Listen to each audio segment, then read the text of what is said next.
Remember the date. It was 6th August 1945. Japanese city Hiroshima में it was a clear and sunny day. सुबह के 8 बज रहे थे and it was a Monday morning.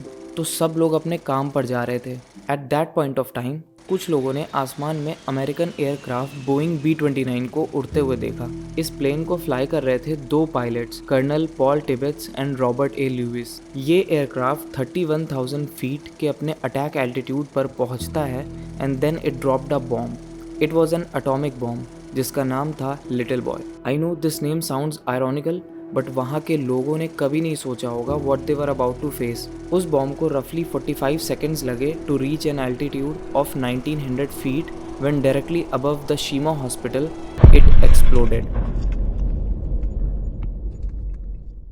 Detonation के कुछ सेकेंड्स के अंदर ही ग्राउंड लेवल का टेम्परेचर 7000 डिग्री सेल्सियस से बढ़ गया।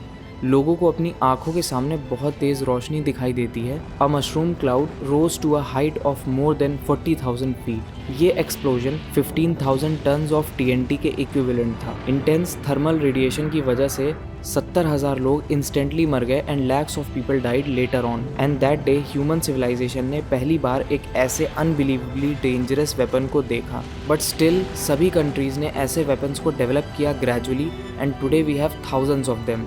This is the story of nuclear weapons.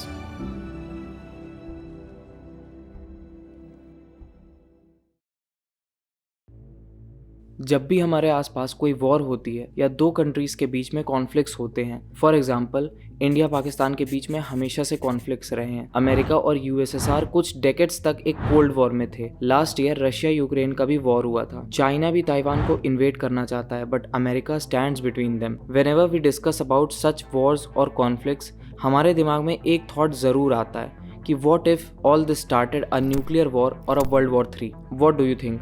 अगर सभी कंट्रीज एक न्यूक्लियर वॉर में इंडल्ज हो गई तो क्या होगा? आई टेल यू, हम लोग एक न्यूक्लियर होलोकॉस्ट या फिर एक न्यूक्लियर अपोकलिप्स में इंटर कर जाएंगे जहां चारों तरफ बस डिस्ट्रक्शन होगा। फॉर एग्जांपल, इंडिया और पाकिस्तान के बीच में एक न्यूक्लियर वॉर हो जाए तो अगले 80 सालों में approximately 2.5 billion people would die due to climate changes and complete eradication of ecosystem in this planet. But इस सब के बारे में बात करने से पहले ये जानते हैं कि न्यूक्लियर वेपन्स की शुरुआत कैसे हुई और कैसे सारी कंट्रीज ने एक एक करके ऐसे वेपन्स को डेवलप करना चालू किया। This is the 5th episode of J explains. All this started during world war 2। ये वॉर दो बड़े अलायंसेस के बीच में लड़ा जा रहा था, एक्सिस पावर्स और एलाइड पावर्स। ये वॉर चला 4 साल तक और एक्सिस पावर्स में सभी कंट्रीज ने सरेंडर कर दिया था, सिर्फ जापान को छोड़कर। वॉर की वजह से जापान में people were suffering a lot due to unemployment, poverty and starvation. America ने बहुत से इकोनॉमिक सैंक्शंस लगा दिए थे और ऑयल जैसे एसेंशियल आइटम्स को एक्सपोर्ट करना बंद कर दिया था जापान में। Still Japanese military was standing on their ground till their last breath. फिर होता है बैटल ऑफ ओकिनावा 1 अप्रैल 1945 से 22 जून 1945 तक, जिसमें 12,000 American soldiers were killed and more than 1 lakh Japanese soldiers were killed. America won, but Japan फिर भी हार नहीं मान रहा था। At that point of time America thought कि ऐसे तो ये वॉर हम लोग नहीं जीत सकते, कितने और लोग मरेंगे, बट जापान फिर भी नहीं सरेंडर करेगा। तब newly appointed American president Harry Truman पर यह रिस्पॉन्सिबिलिटी आती है कि इस इशू को सॉल्व करना है किसी भी तरह। Around that time there was a top secret US military project जिसमें बहुत से साइंटिस्ट काम कर रहे थे, द मैनहट्टन प्रोजेक्ट। वो लोग दुनिया का पहला एटम बॉम्ब बनाने की कोशिश कर रहे थे। 16 जुलाई 1945 को इस बॉम्ब को टेस्ट किया गया था न्यू मैक्सिको में एक बॉम्बिंग रेंज में, and that is how the world got its first nuclear bomb. क्योंकि ये टेस्ट सक्सेसफुल था तो प्रेसिडेंट ट्रूमन ने सोचा that he can get Japan to surrender with the help of this bomb. America ने एक Potsdam declaration में warning दी जापान को कि वो अनकंडीशनली सरेंडर कर दे, otherwise they will face inevitable and complete destruction. But Japan ने इस डिक्लेरेशन को रिजेक्ट कर दिया। इसके बाद प्रेसिडेंट ट्रूमन ने इस बॉम्ब को ऑथराइज किया और 6 अगस्त 1945 को हिरोशिमा के ऊपर ड्रॉप कर दिया, और इस तरह अमेरिका बन गया the first and the only country to use nuclear weapons, and this was how this war ended. अब कुछ लोगों को यहाँ पर डाउट होगा कि एक एटॉमिक बॉम्ब और न्यूक्लियर बॉम्ब सिमिलर चीज़ है या फिर डिफरेंट चीज़ है। एक न्यूक्लियर वेपन को अपनी फोर्स मिलती है कुछ न्यूक्लियर रिएक्शंस की वजह से जो एटम्स के न्यूक्लियस में होता है। न्यूक्लियर वेपन्स दो टाइप के होते हैं, एटॉमिक बॉम्ब या फिर एक hydrogen bomb which is also known as thermonuclear bomb. Atomic bomb के अंदर न्यूक्लियर फिजन होता है, ऐसा रिएक्शन जिसमें न्यूक्लियस बहुत से स्मॉल यूनिट्स में स्प्लिट हो जाता है और अपनी एनर्जी रिलीज करता है। वेयर एज हाइड्रोजन बॉम्ब के अंदर एक फ्यूजन रिएक्शन होता है जिसमें दो एटॉमिक न्यूक्लियस एक साथ फ्यूज करके एक हैवियर न्यूक्लियस बनाते हैं। एक हाइड्रोजन या फिर थर्मोन्यूक्लियर बॉम्ब ज़्यादा पावरफुल होता है एक एटॉमिक बॉम्ब के कंपैरिजन में, और आज के टाइम पर मोस्टली सारे न्यूक्लियर वेपन्स एक थर्मोन्यूक्लियर वेपन है। Now let's discuss what happened after world war 2। Hiroshima and Nagasaki की बॉम्बिंग के बाद सभी कंट्रीज़ को ये रियलाइज़ हो गया था कि 21st सेंचुरी में न्यूक्लियर वेपन्स को डेवलप करना बहुत इंपॉर्टेंट है नेशनल सिक्योरिटी और पावर के लिए, और फिर सभी कंट्रीज़ एक एक करके इस न्यूक्लियर रेस में भागने लगी। रशिया ने एटॉमिक बॉम्ब्स पर काम करना शुरू किया और अपना पहला सक्सेसफुल न्यूक्लियर टेस्ट उन्होंने 1949 में कजाकिस्तान में कर लिया। इस रिसर्च प्रोग्राम को ऑथराइज किया था जोसेफ स्टालिन ने। उसके बाद यूके ने 1952 में मॉन्टेबेलो आइलैंड्स में अपना पहला न्यूक्लियर बॉम्ब टेस्ट किया under operation hurricane. Thousands of tons of water, mud and sand blackened the gigantic fireball. Like a huge boiling cauldron, the cloud billowed upwards to a height of 10,000 feet within 2 minutes. France ने 1960 में अपना पहला nuclear bomb test किया जिसका नाम था blue जेरबिल। इस bomb को डेटोनेट किया गया था अल्जीरिया में। The 250th nuclear weapon explosion in history carries France a step further towards General de Gaulle's dream of national glory restored. And finally, China ने 1964 में अपना पहला न्यूक्लियर टेस्ट कंडक्ट कर लिया लोप नूर में, and this was a thermonuclear bomb. इसके बाद ये पांचों कंट्रीज न्यूक्लियर पावर्स बन गई। Then they came up with non proliferation treaty in 1968। According to this सारे नॉन न्यूक्लियर स्टेट्स ये कमिट करते हैं कि वो न्यूक्लियर वेपन्स को कभी मैन्युफैक्चर या अक्वायर नहीं करेंगे, और कोई भी न्यूक्लियर स्टेट दूसरे नॉन न्यूक्लियर स्टेट को हेल्प नहीं करेगा इन वेपन्स को डेवलप करने में।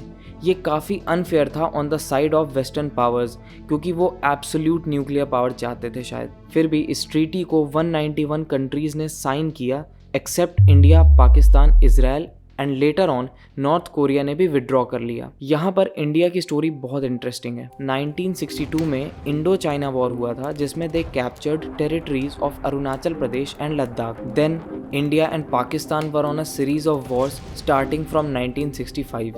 ये दोनों कंट्रीज एक दूसरे की एलाइज बन रही थी and India was in a danger zone. अगर तलवार की नोक पर या एटम बॉम्ब के डर से कोई हमारे देश को झुकाना चाहे, दबाना चाहे, ये देश हमारा दबने वाला नहीं। अंडर लाल बहादुर शास्त्री इंडिया में स्टार्ट हुई study of nuclear explosions for peaceful purposes. 1966 में शास्त्री जी और होमी भाभा की डेथ के बाद इस प्रोग्राम में एक ब्रेक सा लग गया था, बट इंडो पाक Wars were still going on. Then on 7 September 1972, Indian Prime Minister Indira Gandhi authorized the development of nuclear fission device. Baba atomic research centre के 75 साइंटिस्ट इस प्रोग्राम में काम कर रहे थे।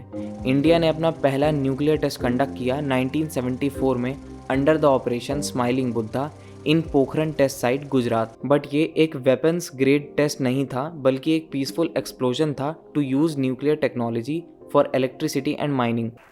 It is clear that in order to meet our growing requirements of energy for agriculture and industry, we must produce more electricity. एक proper nuclear weapons grade test होना अभी भी बाकी था, बट वो हो नहीं पाया अगले 20 साल तक due to political and economic hurdles such as emergency and the oil shock. Pokhran test के बाद पाकिस्तान ने भी अपना न्यूक्लियर प्रोग्राम स्टार्ट किया कहूटा रिसर्च फैसिलिटी में, बट उन्हें वो बंद करना पड़ा क्योंकि रॉ के एजेंट्स ने उस प्रोग्राम की सारी इंफॉर्मेशन निकाल कर इंडियन इंटेलिजेंस एजेंसीज को दे दी थी। एंड फाइनली एक बहुत लंबे ब्रेक के बाद 3 लेजेंड्स एक साथ आए। Atal Bihari Vajpayee, former prime minister of India, R Chidambaram जो डिपार्टमेंट ऑफ एटॉमिक एनर्जी के चीफ थे, and APJ Abdul Kalam from DRDO। फिर 11th में 1998 में फाइनली एक न्यूक्लियर टेस्ट कंडक्ट किया गया बहुत हाई सीक्रेसी में। The team cleverly avoided any suspicion from CIA, intelligence agency of America, जिनका इंटेंशन था हमें न्यूक्लियर वेपन्स डेवलप करने से रोकना। At 15:45 hours, India conducted 3 underground nuclear tests in the Pokhran range. These tests conducted today were with a fission device, a low yield device, and a thermonuclear device. At around 3:45 PM, India ने 3 devices को test किया and finally India became a nuclear power. And इसके 2 हफ्ते बाद ही 28 मई को पाकिस्तान ने अपना nuclear test conduct किया बलूचिस्तान के रासको हिल्स में। 1960s में इजराइल ने भी अपने न्यूक्लियर वेपन्स बना लिए थे, but due to policy of nuclear opacity उन्होंने अपने न्यूक्लियर प्रोग्राम को ऑफिशियली कंफर्म नहीं किया, जस्ट फॉर द रिकॉर्ड। 2006 में North Korea also became a nuclear power. तो आजकल के टाइम पर ये 9 देश हैं जो न्यूक्लियर पावर्ड स्टेट्स हैं। There are total of more than 12,000 nuclear weapons right now, जिसमें से 90% से भी ज़्यादा यूएस और रशिया के पास हैं। और treaty of non proliferation of nuclear weapons आज भी इंटरनेशनली एग्जिस्ट करती है। Now let's talk about the hook, जो मैंने इस वीडियो की शुरुआत में दिया था कि अगर न्यूक्लियर वॉर हो गई तो क्या, एक न्यूक्लियर अपोकलिप्स कैसा दिखेगा। इस पर यूनिवर्सिटी ऑफ कोलोराडो बोल्डर ने एक रिसर्च करी थी 2019 में। इस रिसर्च के अकॉर्डिंग हम एक सिनेरियो इमेजिन करते हैं कि अगर इंडिया और पाकिस्तान के बीच में एक न्यूक्लियर वॉर हो गई, जिसमें इंडिया ने 100 न्यूक्लियर वेपन्स फोड़े और पाकिस्तान ने 150, तो ऐसे डेंजरस ब्लास्ट में 50 to 125 million people would instantly die. और जो लोग इस ब्लास्ट में बच जाएंगे वो लोग अपकमिंग क्लाइमेट चेंजेस को झेल नहीं पाएंगे। इस ब्लास्ट के बाद 1500 से 3500 करोड़ केजीज का स्मोक निकलेगा, जो अर्थ के पूरे एटमॉस्फेयर में फैल जाएगा। This smoke will consist of black carbons and radio active particles. Sunlight की वजह से ये स्मोक और भी गर्म हो जाएगा और ऊपर जाकर स्ट्रेटोस्फीयर में सेटल हो जाएगा। स्ट्रेटोस्फीयर में इस स्मोक की एक थिक लेयर की वजह से सनलाइट ब्लॉक हो जाएगी। इसकी वजह से अर्थ में बहुत ज़्यादा ठंड हो जाएगी और अर्थ का एवरेज टेम्परेचर 2 से 5 डिग्री सेल्सियस हो जाएगा। कंपैरेटिवली कोल्डर रीजन्स में टेम्परेचर नेगेटिव रहेगा और नॉर्थ वेस्ट रीजन स्नो से कवर हो जाएगा। एंड इसके बाद अगले 10 साल के लिए एक आइस एज आ जाएगा। इन 10 सालों में दुनिया की ज़्यादातर स्पीशीज इवॉल्व नहीं कर पाएंगी ऐसे क्लाइमेटिक कंडीशंस के लिए और सर्वाइव नहीं कर पाएंगी इतनी ठंड में due to destruction of ecosystem.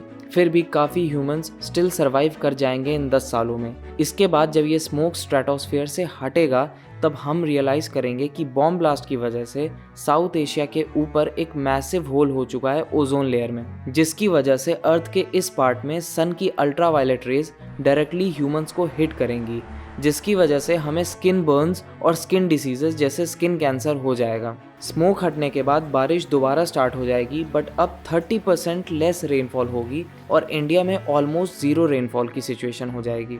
And even ये जो थोड़ी सी बारिश है ना, ये भी हवा में रेडियो एक्टिव पार्टिकल्स के साथ मिक्स होकर एसिड रेन में कन्वर्ट हो जाएगी। इन रेडियो एक्टिव पार्टिकल्स की वजह से हमें लंग डिसीजेस भी हो जाएंगे। This acid rain will destroy all the nutrients and minerals that exist in soil. इसकी वजह से अगले ऑलमोस्ट 70 सालों के लिए अर्थ का सारा फ्लोरा और ग्रीनरी गायब हो जाएगा। ऐसे क्लाइमेटिक कंडीशंस और फूड शॉर्टेजेस की वजह से 2 बिलियन लोग मर जाएंगे आउट ऑफ स्टारवेशन। और अगर इस एग्जाम्पल से हटकर इन केस सारी कंट्रीज के बीच में एक न्यूक्लियर वॉर हुआ जिसमें ऑलमोस्ट सभी वेपन्स यूज़ कर लिए जाएंगे, तो वर्ल्ड की 90% पॉपुलेशन ख़त्म हो जाएगी। This is the reason why even after having powers in their hand, world leaders avoid using nuclear weapons. This is the nuclear apocalypse.